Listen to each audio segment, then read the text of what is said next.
ยินดีต้อนรับแม่ออนกลับบ้านพี่ตานะคะเห็นน้องดีใจเดี๋ยวแม่เปิดเอง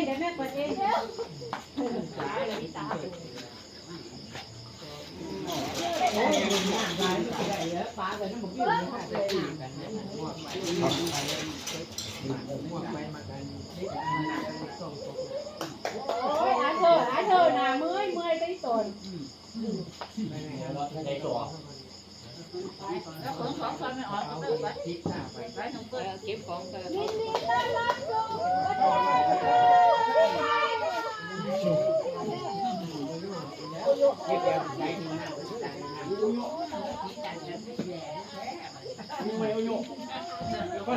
โอ้ยข้างหลังเบิดแล้วมาจากที่นี่ก็เปียเลย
บักคิดได้เป็นยัง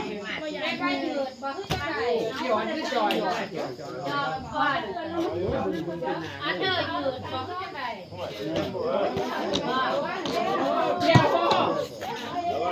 ทีมเราเป็นสองอันดีนะ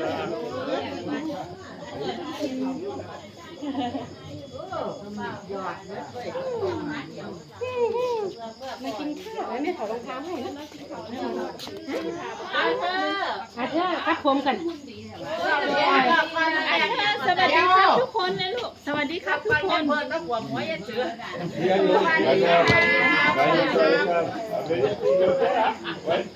คนที่จืดได้คนดีเอาตังค์อาเธอสวัสดีครับก่อนอาเธอดิอาเธอสวัสดีครับก่อนไหนสวัสดีครับก่อนทำไงสวัสดีกันเขินเหรออาเธอเขิน